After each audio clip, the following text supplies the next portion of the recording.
Hi, Kelsey. How's it Hey, going? really good. How are you? I'm Jake. I'm going to be speaking to you about your dietary habits today. Why don't you go ahead and introduce yourself and tell me just generally, like day to day, what are your eating habits like? Do you eat, just go ahead and tell me a little bit about it. Yeah, I'm 27 years old. I'm about to graduate college. I live a pretty busy life. Okay. I work as a bike mechanic. I work full time. I manage the shop. I go to school full time. I am a recreational athlete. I do a lot of long distance running and cycling. So pretty much I leave my house at like 6 in the morning Right. and then I get back at 8 p.m. And I try to just get everything done in between then. So as far as my eating habits, well, I'm a nutrition student. Nutrition is absolutely a passion of mine. I love to cook. If I could, I would be like cooking slow meals for every meal. But I unfortunately just am really short on time, and I can like go, a week if I have a really relaxed schedule where I'm just eating such nourishing food and feeling Right. really good. And then my schedule will get really busy and my eating is super chaotic and I'm just grabbing whatever's available. And that can be really frustrating for me because I feel the effects. I don't feel as good. I don't perform as well when I run. And just knowing the nutritional value of the food that I'm eating, it almost makes me feel bad. Like I have all this information and I'm not applying it. When you're eating something that's low in nutritional Yes, value. Okay. yes, and it's those kinds of foods are when I'm stressed or when I'm short on time. Right. So like I said, I get up really early. I wake up at like 5 every morning. I try to exercise most days. I do a lot of running and stuff on the weekends, but unfortunately I'm just really busy during the week. Right. So I eat a lot of the same foods. I really like oatmeal. I eat it every day. I have like 2 cups of coffee every day. My mornings are very similar. They're always the same routine, coffee and oatmeal, coffee and oatmeal. Lunch and dinner are, like if I don't pack with me something for lunch, then I have to go into town and buy food, which is frustrating because like eating fancy expensive food that's probably not even that good for me is really not how I want to spend my money, but I know that I need to eat, and instead of buying like a cheap slice of pizza or something, I'm spending my money on expensive healthy food. But then also when I'm stressed and just short on time, I just crave like sweets and I just want something like kind of nasty. When does that happen? When do you crave that? Like when I'm really stressed, I Right. think, and when I'm just short on time, I think that I'm just frustrated, and so I'm kind of like maybe I'm like using food as as like a cushion to my emotions. And it's such a weird negative loop how I'm frustrated that I don't have enough time to provide myself with nutritious food. So I go out and I rub my wound by eating like junk Right. food almost. And for dinner, that's really when I try to like bring it back. I try to at least eat something really healthy, quick things like rice and vegetables. But I also find that I end up eating like really plain food. Like hot sauce is my best friend. Oh, yeah. I'm always just like, okay, nutritional yeast for the, I eat a plant-based diet. That's probably really important to mention. So I would say I'm probably like I always call it like a 90% vegan. I'm an opportunistic eater. If I'm out and somebody's offering me food and it's free and I'm hungry and it's got some dairy in it, I'm all in. I will totally eat the food. But what I provide for myself is plant-focused and plant-based, which can also make it really difficult for me to get like healthy meals on the go. So overall, I just have this ebb and flow between like really good nutritional habits and then just like piss poor when I'm stressed and overworked and short on time. And I think that back and forth can is like almost making it more frustrating. Mm-hmm. And I'm just at a loss for what to do because I don't really see any opportunities for more time. Mm-hmm. You know, for me it was always like, oh, when I have more time. But does that mean I have to wait till I graduate to eat the way I want to eat? Yeah. That just doesn't seem like a good solution to me, and I think that there's just something that, you know, I'm not getting at. Mm-hmm. Yeah, that sounds stressful. So it sounds like a lot of your schedule being super hectic is what causes you to have more stress about food because you have less time to prepare, to plan ahead. Yeah. So would you say that's accurate? Yes, I would. Yeah. Okay. I often think that if I could, you know, just if I had the morning open, I would just make myself an amazing meal for the day. Yeah. Like I said, I really like to cook. Uh-huh. So it's not that I don't desire to spend time in the kitchen making food for myself. There's not enough time. Yeah. Yeah. Not maybe enough hours in the day. Yeah. Maybe I need to get a slow cooker. Yeah. That could be a good way to do it. Yeah. Have something ready for you at the end of the day. Yeah, I mean, really, man, I think we just got to the end, right? Solved it. Get a crock pot. Yeah. But yeah, that sounds like, you know, you're aware of where the issues are stemming from, and that's a lot of, you know, it's a hectic schedule, which that would cause problems for anybody. You're lucky that, you know, you're at least going back and forth between super healthy and, you know, not so healthy, because that would, a lot of people would just end up sticking in the, you know, not healthy habits. And like you're saying, it's a cycle that feeds into itself. So, you know, at least you're able to recognize that. Yeah, I do, you know, see that I'm really busy, and that keeps me from being able to make, you know, healthy, nutritious food for myself. But then I also just have, you know, late night, you know, almost like binges. And it's if I have something around me, like if I'm at the grocery store and I'm like, oh, I'm going to pick this up for like when I want a treat. Mm-hmm. That night I'm gonna like eat the whole thing, yeah.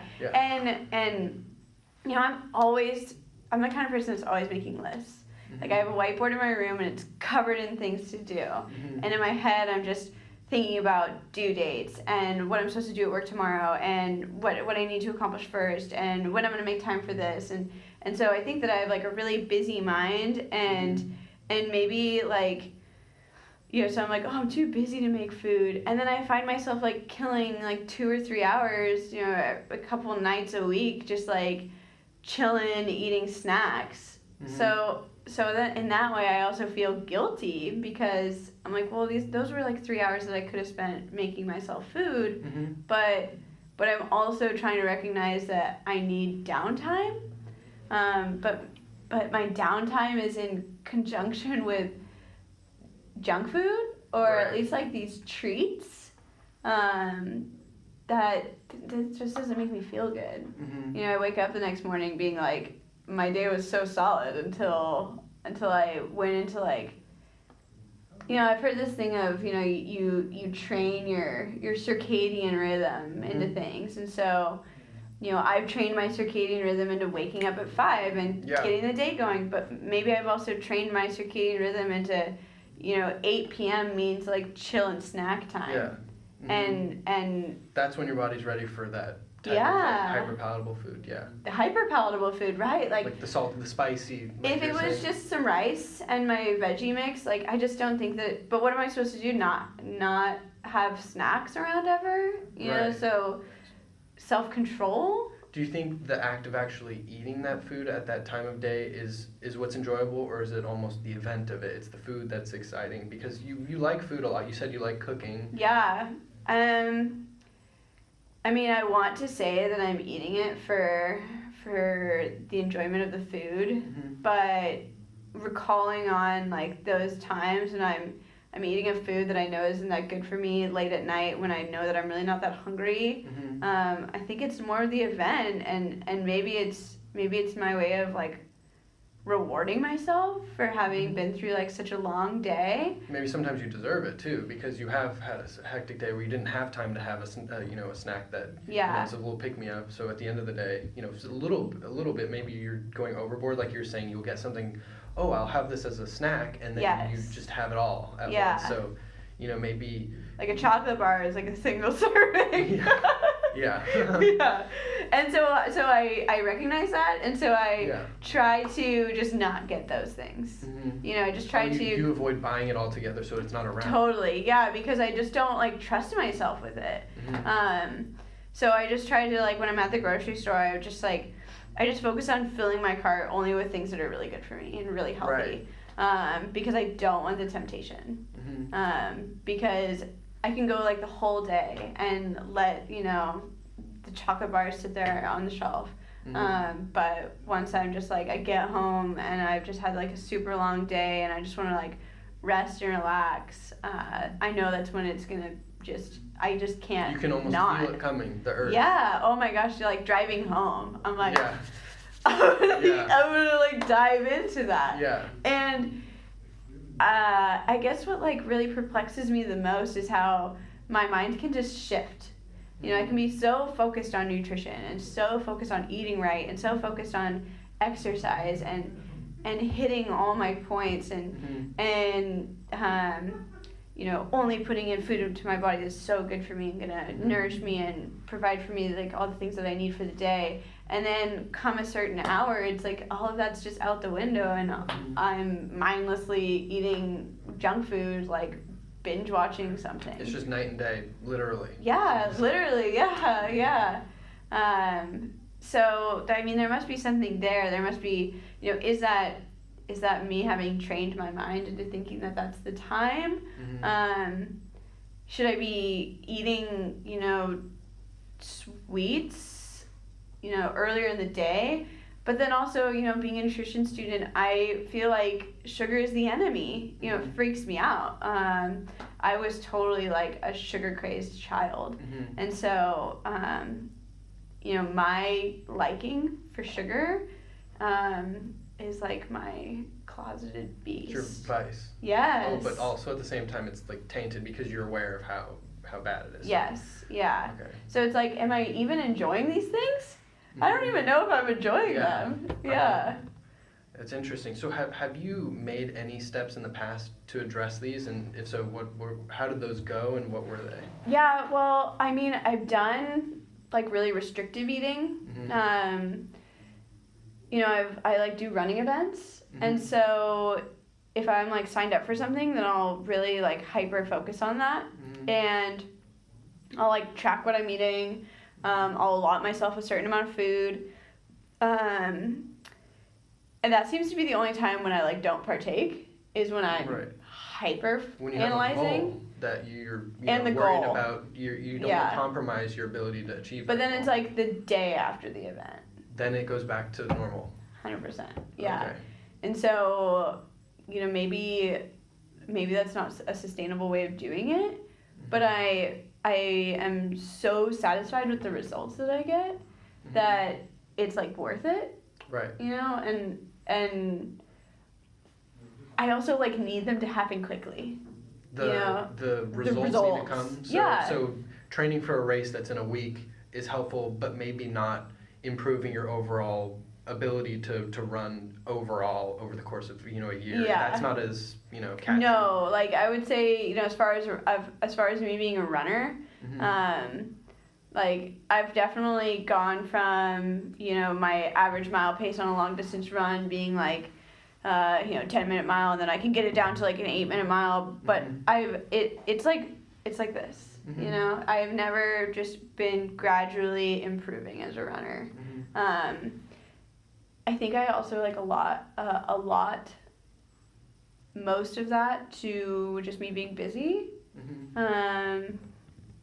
But I also fear that I'm using like my schedule as a crutch, for like not taking responsibility for things.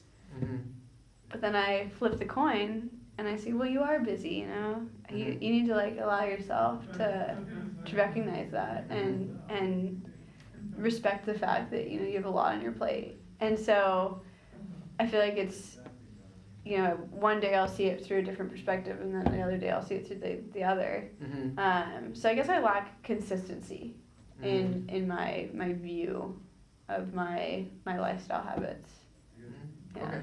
So I just have a question about when you do, you sound like you're sort of aware when these, this unhealthy snacking, I don't want to call it like a binge or anything, but like, unhealthy snacking later on in the day, you're aware of it happening. Do you ever have a moment where